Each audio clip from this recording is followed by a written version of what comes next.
Hello बच्चों, स्वागत है आपका अपने YouTube चैनल गुरुकुल में। और आज हम पढ़ने वाले हैं क्लास 11th की फिजिक्स की पहली चैप्टर, जो कि है मात्रक मापन तथा त्रुटि विश्लेषण। एक बात मैं आपको पहले चैप्टर स्टार्ट करने से पहले बता देता हूं कि क्लास 10th में भी आप जो चीज़ें पढ़ के आए हैं वो उतने मज़ेदार नहीं थी, चीज़ें हमें रटनी पड़ती थी। लेकिन 11th और 12th में अब आप जिस स्टैंडर्ड में आए हैं, अगर आप फिजिक्स पढ़ेंगे, फिजिक्स और मैथ की गारंटी में ले रहा हूँ, फिजिक्स और मैथ की गारंटी ले रहा हूँ, अगर आप पढ़ेंगे तो उसमें मज़ा आएगा। आप पाएंगे कि जो चीज़ें आपकी लाइफ में घटनाएं घट रही हो उससे आप रिलेट करेंगे। क्लास 11 का पूरा फिजिक्स बेस है आपके चारों तरफ घटने वाली घटनाओं से। आपका मार्केट से सब्जी लाने से लेकर आपके नहाने से, पाइप से पानी आना, सारी घटनाएं आप यहीं पे पढ़ लेंगे। आपके बाल का उड़ना, पसीने का गिरना, कॉपी का गिरना, पेन का गिरना, सारी चीज़ें आप इस चैप्टर में पढ़ेंगे और वो बहुत मज़ेदार रहेगा, बहुत मज़ा आएगा। तो चलिए पहले इस चैप्टर को स्टार्ट करते हैं। मात्रक मापन तथा त्रुटि विश्लेषण। त्रुटि विश्लेषण, मात्रक मापन तो हमें छोटे में पढ़ना है, लेकिन त्रुटि विश्लेषण बहुत बड़े में पढ़ना है। अभी देखिए, मैं कुछ चीज़ें आपको बता रहा हूँ। पहले इस चैप्टर को स्टार्ट करने से पहले सोचिएगा जो इस चैप्टर के अंदर हम लोग पढ़ने वाले हैं। जैसे हम जाते हैं राशन की दुकान पर, आप चले जाइए, हम राशन की दुकान पर जाते हैं और उसके जो मीटर होता है जिस पर वो चीज़ें तौलता है, जिसे हम तराजू कहते हैं, इलेक्ट्रॉनिक तराजू है, तो आप उसको देखेंगे कि उस पर थोड़ी सी चीनी के दाने गिरे हुए हैं, थोड़े से बेसन के दाने गिरे हुए हैं, थोड़ी सी हल्दी गिरी हुई है। लेकिन आप अगर मीटर पैमाने पर देखेंगे जहाँ पे उसकी काउंटिंग शो करती है तो वहाँ पे 0.00 ग्राम शो करता है। वहाँ पे उसकी कोई वैल्यू नहीं है कि अगर एक मुट्ठी वहाँ पे थोड़ा सा चीनी गिरा हुआ है तो उसके वजन को वो नहीं माप पाता, या आप एक नोट रख दीजिए उसको वो नहीं माप पाता। लेकिन अगर आज तक आप अपने केमिस्ट्री लैब में गए होंगे या आप चलिए किसी सुनार की दुकान पर, एक छोटे से तिनके का भी वजन वो बता देते हैं कि ये इतना ग्राम है, ये इतना ग्राम है। तो क्या ऐसा होता है उस किराने वाले दुकान के तराजू में और डिफरेंस होता है, और क्या उस सुनार के तराजू में डिफरेंस होता है, और क्या वो केमिस्ट्री लैब की तराजू जो रखी हुई होती है नापने के लिए, कि थोड़ा सा हम लोग कोई भी सोडियम लेते हैं, थोड़ा सा कोई भी लवण लेते हैं, उसको रखते हैं तो उसका वजन आ जाता है, लेकिन वो तराजू में नहीं आता। क्यों ऐसा होता है? यानी कि वो वहां पे त्रुटि हो रही है। तो उसी को हम लोग पढ़ने वाले हैं त्रुटि विश्लेषण में। मात्रक मापन। अब मात्रक क्या होता है? ये मात्रक जो हम लोग पढ़ते हैं, किलोग्राम, केजी, ये सब कहाँ से आई चीजें? अरे भाई, ऐसा तो नहीं ना कि जैसे भगवान ने इंसान को बनाकर भेजा वैसे वो बनाकर भेज दियोगे, ये केजी है, ये 2 केजी है, ये 1 सेकंड है, वो 2 सेकंड है। नहीं, ऐसे तो कोई चीजें नहीं हुई होंगी। और जो हम लोग उस मात्रा की सहायता से मापते हैं, तो क्या ये सब सारी चीजें भगवान तो नहीं दियोगे कि भाई टेम्परेचर, गर्मी इतनी पड़ेगी तो इसको 30 डिग्री सेल्सियस बोल देना, इसको 40 डिग्री सेल्सियस बोल देना। ये कहाँ से उत्पन्न हुई? इस चैप्टर में ये सारी चीजें हम पढ़ने वाले हैं। हम किलोमीटर से लेकर, मीटर से लेकर केजी की सारी परिभाषाएं पढ़ने वाले हैं। सारी चीजें कहाँ से उत्पन्न हुई, उन चीजों को पढ़ने वाले हैं। तो एकदम मन लगाकर अब क्लास 11 के फिजिक्स को पढ़िएगा। मैं बता रहा हूँ, फिजिक्स को इतने अच्छे से पढ़िएगा, फिजिक्स को मैं तो इतने अच्छे से पढ़ाऊंगा, मैं गारंटी देता हूं। और आप भी फिजिक्स को इतने अच्छे से पढ़िएगा समझते हुए, क्योंकि क्लास 11 के नंबर आपके माइंड क्लास 12 रहता है। तो बच्चे क्या करते हैं कि थोड़ा सा झुकाव डालते। देखिए, मैं अभी आप अगर नए होंगे तो मैं थोड़ा सा वो बता देता हूँ। क्लास 12 के बच्चे झुकाव डालते हैं किस तरफ झुकाव डालते हैं क्लास 12 के बच्चे? नंबर की ओर। आप 10th में भी होंगे तो नंबर की ओर झुकाव डालते हैं। लेकिन 11th में अगर आप स्कूल में टॉप नहीं भी करते हैं, कोई मतलब नहीं है। चीजें समझने की कोशिश कीजिए, जितना हो सके उतना गेन करने की कोशिश कीजिए, दिमाग में बैठाइए। अब पेपर के हिसाब से मत पढ़ना बच्चों, वरना तुम बहुत नीचे चले जाओगे। समझने की कोशिश करना। मैं किसी बच्चे को बोलता हूँ, हिंदी और इंग्लिश को क्लास 11th में छोड़ देना चाहिए। ग्रामर पढ़ते रहो, थोड़ी चीजें पढ़ते रहो। एग्जाम के टाइम में 10-5 दिन दो, नहीं तो फिजिक्स केमिस्ट्री मैथ पढ़ो। 12th में जाकर सारी सब्जेक्ट पढ़ना, क्योंकि सारे सब्जेक्ट वहां पे इंपॉर्टेंट है। तो चलिए अब हम बात करते हैं डेली चैप्टर के बारे में। मात्रक क्या होता है भाई? अभी तक तो इतने सारे हम मात्रक रटते हुए आ गए हैं। यहां पे हम हेडिंग डाल दिए मात्रक। लो, अभी ये मात्रक पे हम चर्चाएं करेंगे। अरे सर जी, ये क्या? अभी मैं बता दो भाई, मात्रक क्या होता है? मात्रक होता क्या है? बताइए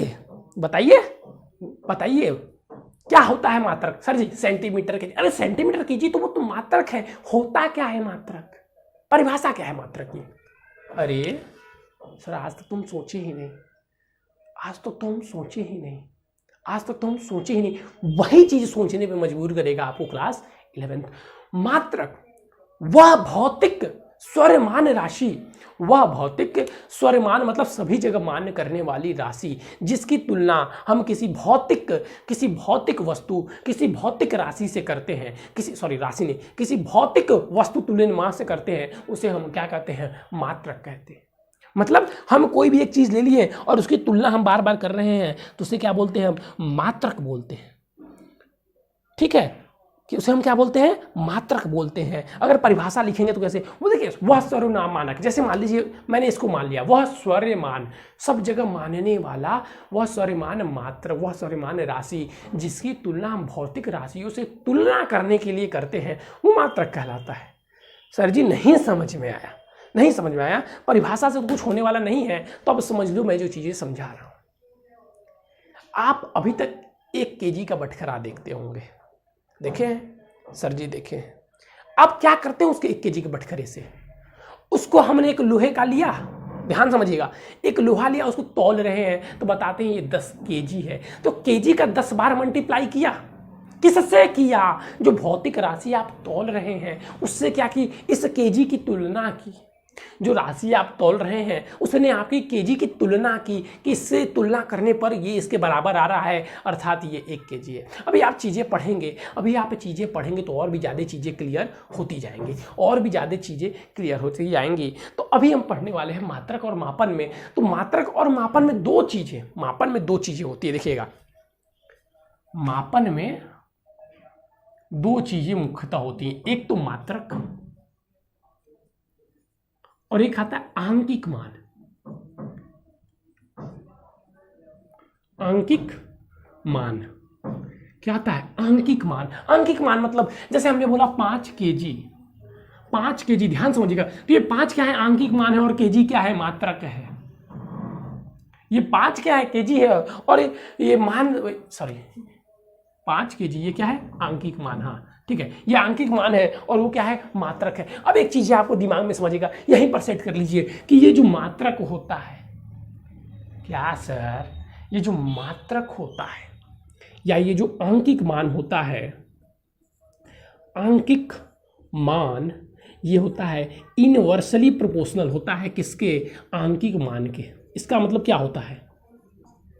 इसका मतलब क्या होता है सर? इसका मतलब होता है कि आंकिक मान बढ़ेगा, क्या होगा? आंकिक मान बढ़ेगा। आंकिक मान अगर बढ़ेगा तो ये घटेगा। ये चीजें होती है कि नहीं होती है? अगर इसको बढ़ाया जाए तो ये घटेगा। हाँ सर, कैसे कैसे घटेगा? देखिए, 100,000 ग्राम आंकिक मान कितना है यहाँ पे? आंकिक मान को यहाँ पे न्यूमेरिक वैल्यू को n से रिप्रेजेंट करते हैं और इसको u से रिप्रेजेंट करते हैं। ये क्या है? ये n सर दिया हुआ है 1000, और यहाँ पे क्या दिया हुआ है? u दिया हुआ है सर जी ग्राम। ये क्या है? 1000 बहुत ज़्यादा है, यानी कि यहाँ पे आंकिक मान अधिक है लेकिन ये मात्रक तो छोटा सा है। अब मैंने बोला भाई मात्रक को बढ़ाते हैं, लो भाई मात्रक को बढ़ा दिए, यहाँ पे u को हमने कर दिया kg, तो ये n क्या आ गया? अब यहाँ पे वैल्यू क्या हो जाएगी? वैल्यू हो जाएगी 1 kg। वैल्यू क्या हो जाएगी? 1 kg। अब यहाँ पे अगर आप देख रहे होंगे तो ये तो 1000 से 1 हो गया कि 1 kg और 1000 में कोई डिफरेंस है क्या? कोई डिफरेंस है? 1 kg या 1000 में कोई डिफरेंस है? ये 1000 में भी, लेकिन डिफरेंस ये है कि यहाँ पे आंकिक मान 1000 है और यहाँ पे यूनिट ग्राम है। तो आंकिक मान के बढ़ने से मात्रक घटता है, मात्रक छोटा होता जाता है, और मात्रक के बड़े होने से आंकिक मान छोटा होता जाता है, अर्थात आंकिक मान मात्रक के व्युत्क्रमानुपाती होता है। अनुक्रमानुपाती नहीं, क्या होता है? व्युत्क्रमानुपाती होता है। ये संबंध है कि यहीं पे याद कर लीजिए, ये एक इंपॉर्टेंट संबंध है, किसी को नहीं पता होगा, ये किसी को नहीं पता होगा कि आंकिक मान क्या होता है। जैसे मैं एक और एग्जांपल ले लेता हूं, 1 सेंटीमीटर नहीं 100 सेंटीमीटर, आंकिक मान कितना है सर? 100 है।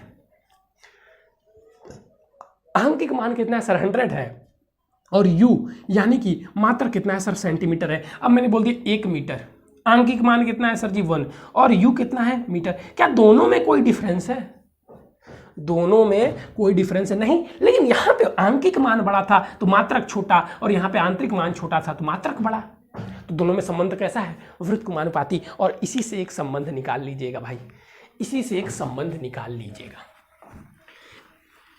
इस चैप्टर के जितने भी न्यूमेरिकल हल होने वाले हैं, जितने भी न्यूमेरिकल हल होने वाले हैं वो एक सबसे सिंपल फॉर्मूला जो मैं आपको देने जा रहा हूं, n1 u1 equal to n2 u2।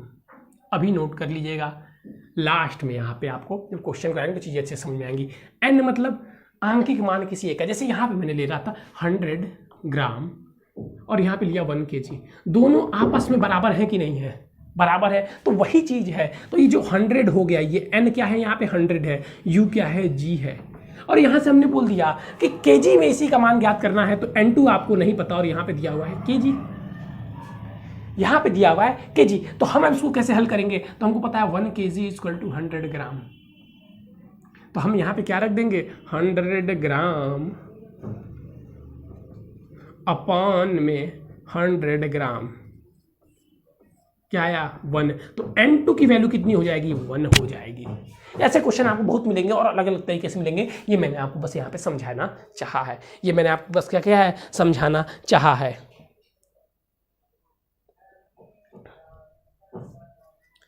चलिए अब मैं लिखूंगा मात्रक और आंकिक मान की परिभाषा, ठीक है, मात्रक और आंकिक मान का परिभाषा, ठीक है। चलिए मात्रक और आंकिक मान की परिभाषा लिख लीजिए आप भी हमारे साथ। मात्रक भाई कहीं भी आपको कोई पूछ ले, और ये आंकिक मान, मात्रक और आंकिक मान दोनों की परिभाषा भाई लिख लीजिए।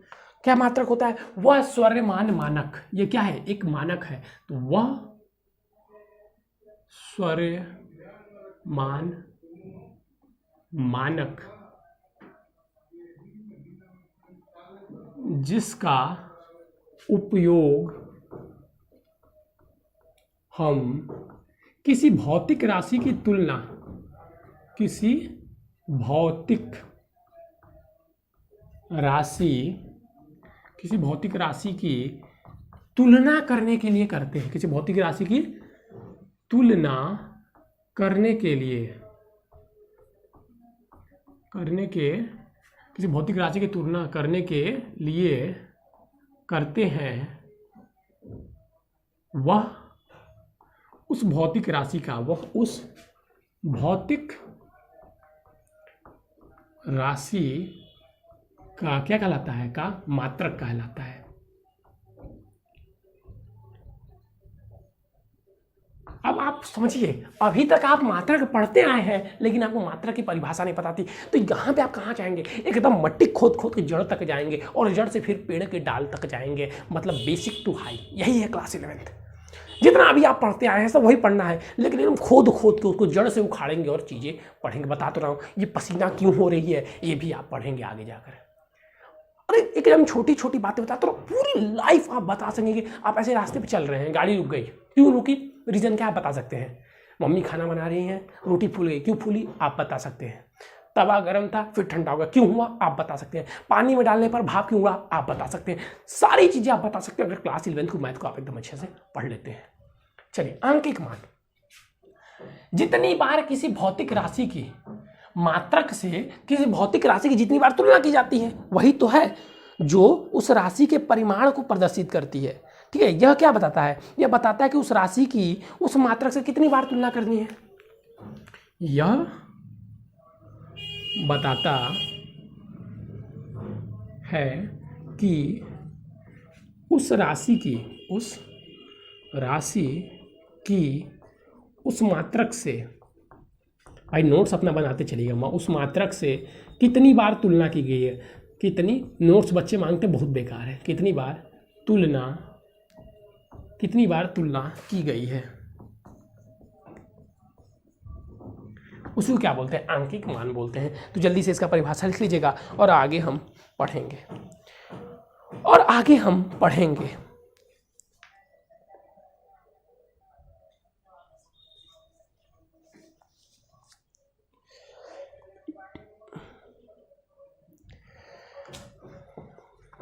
चलिए आप ध्यान से चीजें समझिएगा। अभी जो आप मात्रक पढ़ते हैं, केजी, ग्राम, किलोग्राम, सेंटीमीटर, जो भी पढ़ते हैं, CGS, SI, जिस पद्धति में आप पढ़ते हैं, जितने भी मात्रक आपको याद होंगे, न्यूटन, जितने भी आपको याद होंगे, वो कैसे आए हैं अभी आप उसको समझेंगे। अभी आप उसको समझेंगे। पहले क्या होता था, पहले, अब हम जाएंगे पीछे जाएंगे। पहले क्या होता था, जैसे हम यहाँ से, आप चलिए यहाँ से चले जाइए महाराष्ट्र, आप मान लीजिए यूपी के रहने वाले महाराष्ट्र चले गए, वहाँ पे वो कैसी भाषा बोलेंगे सर? मराठी। आपको समझ में आएंगे? नहीं सर, हम वहाँ पे हिंदी का यूज़ करेंगे ताकि उनको भी कुछ समझ में आए, और जो जानते होंगे वहाँ से हमारी हेल्प हो जाएगी, लेकिन हमें मराठी सर नहीं समझ में आएगी, हमें सीखनी पड़ेगी। ठीक है, ठीक है।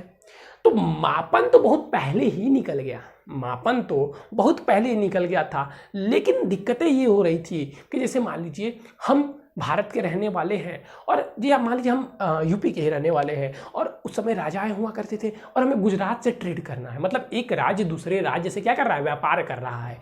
जब एक राज्य दूसरे राज्य से व्यापार कर रहा है, तो यहाँ पे मान लीजिए एक बोरी, यहाँ पे मान लीजिए एक पत्थर का इतना बड़ा सा टुकड़ा ले लिया गया है, और इसको एक तल बोलते हैं, मल बोलते हैं, कुछ भी बोले, इसको क्या बोलते हैं? इसको एक, अरे मान लीजिए पास बोलते हैं, इसको एक पास बोलते हैं। और मान लीजिए ये कहाँ के राजा थे? ये गुजरात था, ये गुजरात का मापन था, और ये हमारे ये छोटा सा यूपी का था, जिसको ये बोलते थे एक लाल ले लो इसको, ये यूपी का था। अब उत्तर प्रदेश के राजा जब गुजरात से ट्रेड करने गए, तो ये छोटे से पत्थर को अपना मापन बनाए हुए थे, तो इनके अगल बगल तो ठीक था, यूपी के हर एक जिलों में तो ठीक था भाई। ये एक लाल बोले तो बगल वाला भी एक लाल बोले भाई एक लाल दाल दे दो, तो ये एक लाल उसको दाल दे दिया, ये बोले एक लाल चावल दे दो, तो वो एक लाल चावल दे दे। लेकिन जब ये इनसे ट्रेड करना हुआ, इनसे जब ये ट्रेड करना हुआ, तो ये बोले कि भाई ये लो, हम तुम्हें 10 लाल चावल देते हैं। क्या देते हैं? 10 लाल चावल देते हैं, और तुम उसके बदले हमें तुम 10 लाल क्या दे दो? दाल दे दो। तब इनको लाल का मतलब ही नहीं पता, ये तो पास जानते हैं, और यहाँ पे ये भी चीजें हैं कि जो लाल है ये पास के बराबर नहीं है, तो समस्याएं उत्पन्न होने लगी। अभी जब इतनी छोटी छोटी जगह समस्याएं, तो फिर ये बोले नहीं हम इनके पास ट्रेड नहीं करेंगे, इनके पास जो हमारी तुला है वो मैच नहीं कर रही है, हमारी मात्रक मैच नहीं कर रही है, तो हम भाई यूपी से ट्रेड नहीं करेंगे। तो इन्होंने यूपी को अपने नक्शे से हटा दिया कि भाई हम यूपी को ट्रेड नहीं करेंगे। यूपी को छोड़ के ये आप चले गए दिल्ली में, ये लो भाई, और ये था भाई दिल्ली का मात्रक, ये दिल्ली चले गए, और दिल्ली जाने के बाद ये दिल्ली पे माना जाता था क्या नाम दे दें? चाल। चलिए चाल दे दीजिए। अब दिल्ली में एक चाल होता था, सबसे छोटी राशि, और इनका अभी भी एक पास होता था। अब फिर ये ट्रेड करने के लिए दिल्ली गए, फिर ये बोले भाई हमें तुम 10 पास दाल दे दो। तो ये बोले भैया ये पास क्या होता है, हम तो चाल जानते हैं, कहिए तो 10 चाल आपको चाल दे दे। तो फिर भाई इन्होंने क्या किया, फिर ये मंगाए, ये अपना एक पास 10 पास चावल भेजे, और ये 10 पास दाल भेजे, और दोनों को एक तराजू के ऊपर रखा गया। तो देखा गया कि अभी भी ये वाला बड़ा आ रहा था, ये ग्रेटर था, यानी कि अभी भी ये बराबर नहीं था। तो फिर महाराष्ट्र के राजा बोले अरे हम तो घाटे में जा रहे हैं भाई, तो हम क्या करें। फिर यही समस्या ये दिल्ली वाले के साथ भी होती थी, और यही समस्या यूपी वाले के साथ भी होती थी। सबके साथ यही समस्याएं होती थी ट्रेड करने में, व्यापार करने में, कि ये कुछ बोलते थे और वो तुला बराबर नहीं होती थी। तो ये कभी अधिक दे, और अधिक के बदले कोई कम तो लेगा नहीं, तो ऐसे ही चीज़ों को हल किया गया। और एक बार ऐसे ही मीटिंग बैठी, अब मीटिंग बैठी कब, जब भाई अमेरिका में मीटिंग बैठी थी। उस समय अमेरिका आज़ाद हो गया था, और सभी देश वहाँ पर आए हुए थे। कौन कौन से देश थे मत पूछिएगा, रशिया थे, ये सारे देश थे। अब मैं भी आपको सिंपल सा गुजरात और इंडिया के अंदर एग्जाम्पल समझा रहा था। यही समस्या पूरे वर्ल्ड में होती होंगी भाई। विश्व एक क्या करते हैं, अगर भारत है तो भारत भी अमेरिका से ट्रेड करता है। एक कंट्री दूसरे कंट्री से, एक देश दूसरे देश से व्यापार करते हैं ना, तो वहाँ पर भी ये समस्या आती थी। तो पूरी दुनिया के जो महत्वपूर्ण देश थे, जो पहले ही विकास कर चुके थे, उन सभी ने अमेरिका में एक मीटिंग की। और मीटिंग के पश्चात उन्होंने सभी वस्तुओं को मापने के लिए एक मात्रक फिक्स कर दिया। अभी वो मात्रक भी हम पढ़ेंगे कि 1 केजी क्या होता है, 1 ग्राम क्या होता है, एक राशि क्या होती है, अभी पढ़ेंगे किसको कितना कितना मान के रखा गया। तो उसी को हम अभी उसी से नाप कर तौलते हैं और सभी भारत में, पूरी दुनिया में वो चीज़ें फैल गई कि 1 केजी मतलब इतना होता है। ठीक है, तो पहले समझिएगा। तो सारे देश इकट्ठा हुए और वहाँ पे चर्चाएं चलाई गई कि भाई मापने में किसी चीज़ की बड़ी आवश्यकता हो रही है, बहुत दिक्कत हो रही है, व्यापार करने में समस्याएं हो रही है। तो वहाँ पे राष्ट्रीय संघ के द्वारा एक नियम निकाला गया कि क्यों ना हम सभी मिलकर एक ऐसे मात्रक को निकाला जाए, एक ऐसे मापन की राशि को निकाला जाए जो सभी जगह मान्य हो, जो सभी जगह क्या हो, मान्य हो, और उसी को मात्रक नाम दे दिया गया। तो अब समस्याएं थी कि कौन सी राशि को माना जाए, कितने राशि को माना जाए, कैसे माना जाए। तो उसके सामने 2-3 प्रश्न थे। तो सबने सुझाव दिया ऐसी राशि जो सभी जगह, देखिए इसको लिखने की जरूरत नहीं, आप चाहें तो आसानी से लिख सकते हैं, ऐसी राशि जो सभी जगह आसानी से उपलब्ध हो। पहली चीज ये आई कि ऐसी राशि को माना जाए, इतना माना जाए, इस प्रकार माना जाए कि वो सभी जगह उपलब्ध हो, वो सभी जगह क्या हो, उपलब्ध हो। अब ऐसा नहीं ना कि हम कुछ मान लिए और भारत में वो चीज़ है ही नहीं, यूरोप में वो चीज़ है नहीं, यूरोप के देशों में वो चीज़ है ही नहीं। तो भाई एशिया वाले यूरोप से व्यापार करेंगे तो कहेंगे हमारे के, फिर वही समस्याएं हो जाएंगी। तो मतलब चीज़ थी कि ऐसी चीज़ मानी जाए जो सब जगह सबके पास हो और सब उसका प्रयोग कर सके। तो चलो भाई ये एक चीज़ आ गई। अब जैसे आप और भी पीछे जाएंगे तो पहले कैसे व्यापार हुआ करते थे, इस समस्याओं को हल करने के लिए एक देश दूसरे देश से जब व्यापार किया करते थे तो एक प्रश्न उसका और उठता था जो आपके भी दिमाग में हो सकता है, कुछ बच्चों के दिमाग में आया हो कि सर जी वो लोग ऐसा ही क्यों नहीं करते थे कि एक तराजू ले लेते थे और इधर भी चावल और इधर दाल रखते हैं और बराबर बराबर दाल चावल ले ले। तो मैं आपसे एक प्रश्न पूछूंगा, क्या दाल और चावल की कीमत सामान्य है? तो जब इस समय सामान्य नहीं है तो उस समय भी सामान्य नहीं थी। समझ रहे हैं ना, कोई दाल के बराबर चावल नहीं देगा क्योंकि दाल चावल अधिक मात्रा में उत्पन्न हो रही थी और दाल कम मात्रा में। तो वो वैल्यू किसकी होती है, पैसे के हिसाब से वैल्यू होती है ना, कीमत। जितनी चीज़ें कम है तो उसकी कीमत ज़्यादा। अब चांदी और सोने को आप एक साथ तौलेंगे नहीं ना जी, वही चीज़ें हैं। ठीक है, तो फिर मापन मात्रक की होड़ लगी कि भाई मात्रक माना जाए, मात्रक माना जाए, मात्रक माना जाए। तो मात्रक मानते मानते अब यहाँ पे मात्रक बनने लगा और मात्रक बनाए उन्होंने मूल राशियाँ। उन्होंने मात्रक को 2 भागों में डिवाइड किया, यूनिट को, एक मूल राशि और एक व्युत्पन्न राशि। उन्होंने 7 ऐसी राशियाँ बनाई जो एकदम निश्चित हैं और वही 7 राशियाँ अन्य राशियों की भी बनाएंगी, वो उनका कहना था। उन्होंने बस 7 ऐसी राशियाँ बना दी जो अन्य सभी राशियों को बना देंगे और जो अन्य राशियाँ बनेंगी उसे व्युत्पन्न राशियाँ बोल दिया, मूल राशि और मूल मात्रक।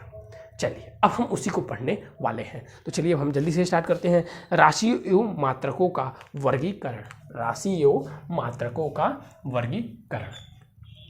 तो ये हो गया हमारा राशि एवं मात्रकों का वर्गीकरण।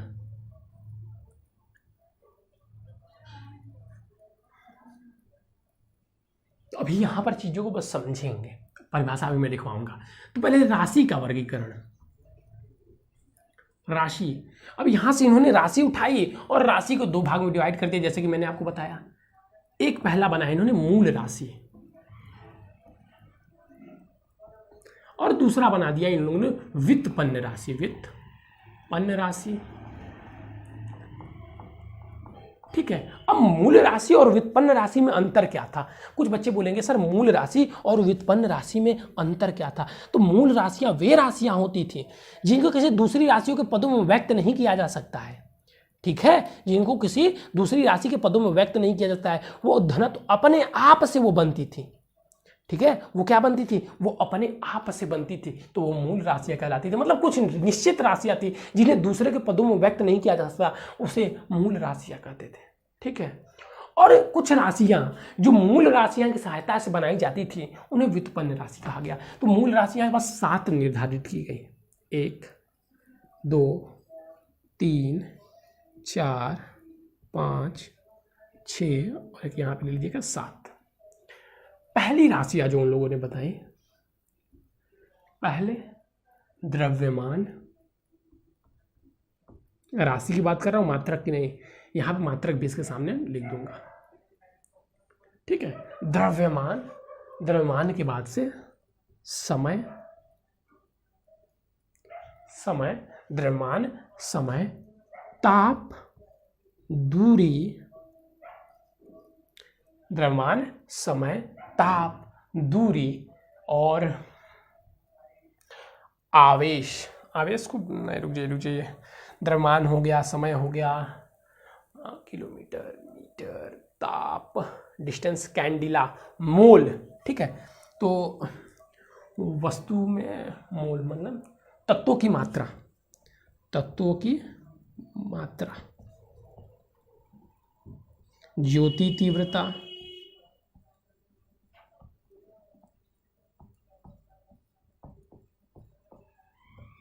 ज्योति तीव्रता, और एक आपका आता है एम्पियर, यानी कि एम्पियर मतलब, एम्पियर मतलब सर, एम्पियर किसको बोलते हैं? एम्पियर मतलब होता है भाई साहब क्या यार, अरे धारा। ठीक है, एक क्या हो गई हमारी धारा, एक हमारी हो गई धारा। तो चलिए अब हम धारा के बारे में बात करेंगे, वैद्युत धारा।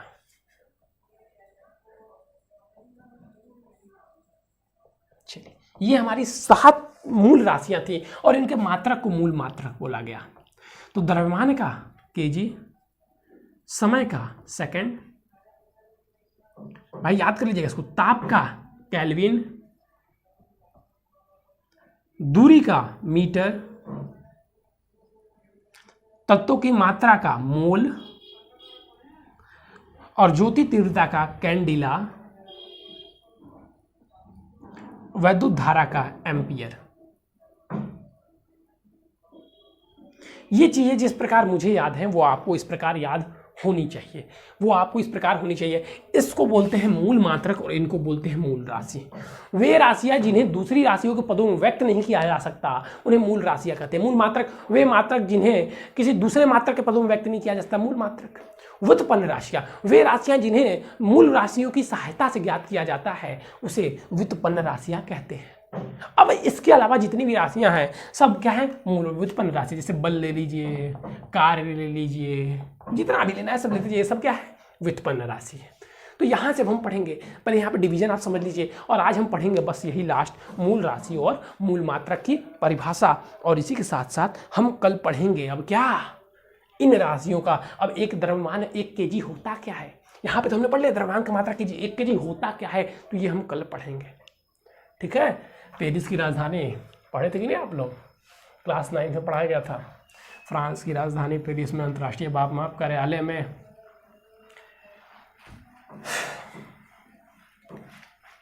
प्लेटिनम तथा रेडियम धातु की बनी हुई एक छड़ रखी गई है जिसका द्रव्यमान 1 kg माना गया है। ये पढ़ा होगा आपने। चलिए अब हम बात करते हैं मूल राशि।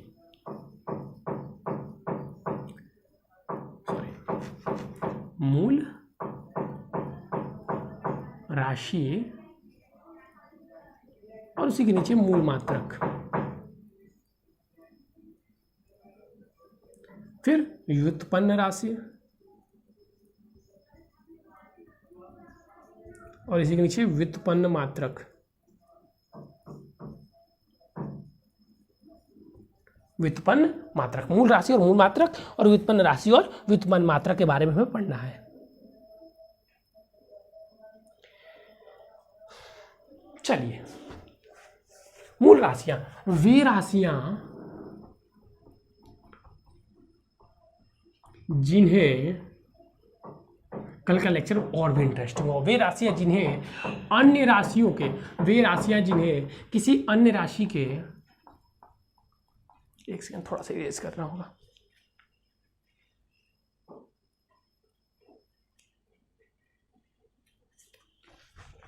वे राशियां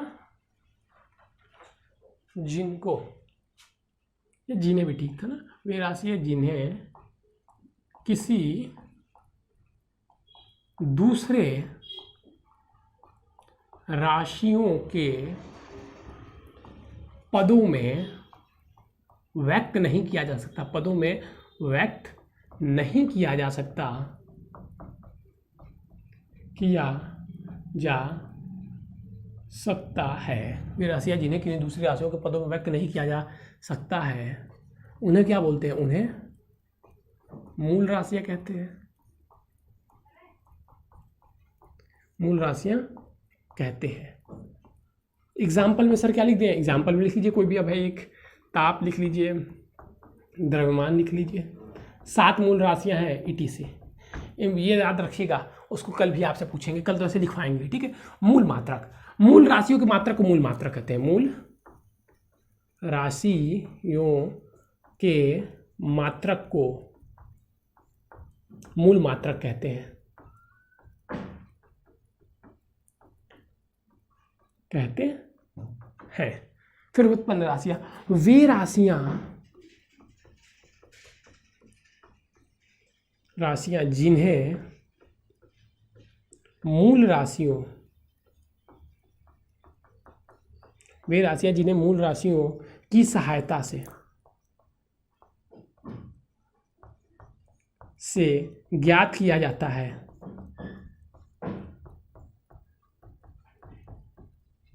उन्हें व्युत्पन्न राशि बोलते हैं।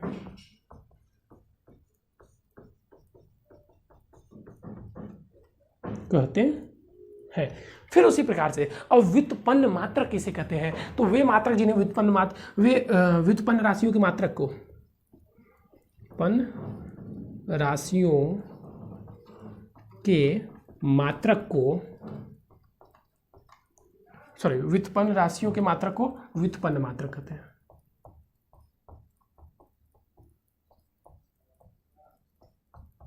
ठीक है, बस आज के लिए इतना ही। थोड़ी थोड़ी चीज़ें हम लोग लेंगे, समझते चलेंगे। कल का लेक्चर इंपॉर्टेंट होने वाला है, छोड़िएगा मत। और दूसरी बात, थोड़ी सी आप लोग संख्या जुटाइए। देखिए अभी हमने आपकी क्लास स्टार्ट कर दी है, थोड़ी सी संख्या जुटाइए, जितना हो सके उतना अपने फ्रेंड्स के पास शेयर कीजिए कि भाई आ जाओ, पढ़ना स्टार्ट कर दो। क्लास 11 थर्ड है, चीज़ें बेसिक से हाई तक पढ़नी है, अच्छा आएगा, मज़ा आएगा। ये भाई इसमें 2 पार्ट पढ़नी है, ये 10th ही नहीं है। और आप भी हैं तो चैनल सब्सक्राइब कीजिए, वीडियो कमेंट कीजिए, जोश हमारा बढ़ाइए और अपना भी जोश बढ़ाइए। और आइए हम समझते हैं छोटी छोटी चीज़ों को। पूरा इसमें आपको वायुमंडल पढ़ना है, पूरी दुनिया आपको पढ़नी है, मतलब आप एकदम इंटर कर जाएंगे, बहुत मज़ा आएगा सारे चैप्टर में। अभी आप ग्रह नक्षत्रों के बारे में पढ़ेंगे। तो चलिए बच्चों, आज के लिए बस इतना ही। Thank you, have a nice day.